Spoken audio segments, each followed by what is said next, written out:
Here are the top 3 best fruits for sea events in Blox Fruits after the Easter update. And trust me, these fruits make sea beasts regret spawning. At number 3, we have Bomb. Yes, Bomb.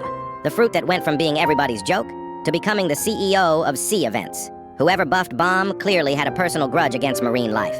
The damage is ridiculous. The cooldowns are ridiculous. Everything explodes.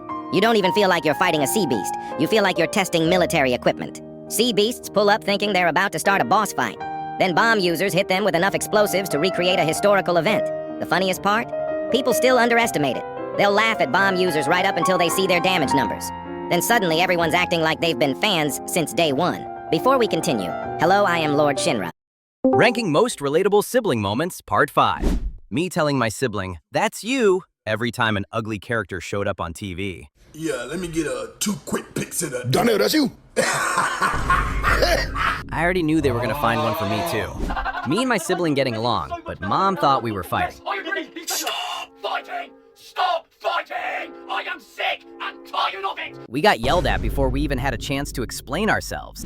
Me and my sibling just got done fighting. Then they said, "That didn't even hurt." At that point, I knew the fight wasn't actually over.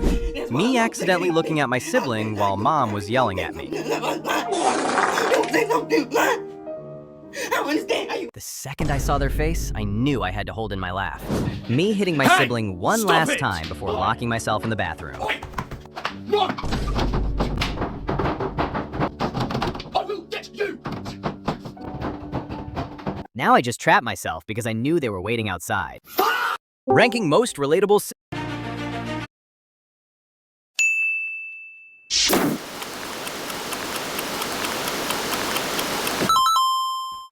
My mother walked into the kitchen holding a calendar with a date circled in red. "You have 1 month until you no longer exist." After she left my little brother, Theo looked at me and said, "What does that mean?" I choked on my own voice trying to explain. Mom and Dad have this rule. Sometimes they pick someone in the family and that person has to go away. They burn all your photos and throw out all your stuff and nobody's allowed to say your name ever again. Theo's face crumpled. "Like Uncle Jack?" "Yeah, buddy, like Uncle Jack." My father started that night. He took a photo off the mantle of me and Theo at the beach and burned it in the kitchen sink while Theo watched. Then he threw out a bag of my clothes, then my books, then my shoes. Theo started crying and ran to the closet. I followed him and found him holding a photo of the 2 of us he'd stolen from the burn pile. "I don't want to forget you," he whispered. That's when I knew I needed to find a way to fight this for Theo's sake. While my parents were busy burning my schoolwork, I snuck into my father's office and started digging. I didn't know if I was going to find something, but in the back of a drawer, I found Uncle Jack's email and begged him to help me. Then I heard a noise behind me and my mother appeared in the doorway. "Rule breaker! Rule breaker!" Dad stormed in and said, "Now your removal happens tonight." They dragged me toward the back door while I screamed and thrashed. But then suddenly we saw red and blue lights and my parents looked afraid, so I knew they weren't the ones who called them. The front door suddenly opened and Uncle Jack walked in. My mother screamed, "You're not real anymore!" Uncle Jack said, "I'm real, but you're about to wish I wasn't." That's when the police walked in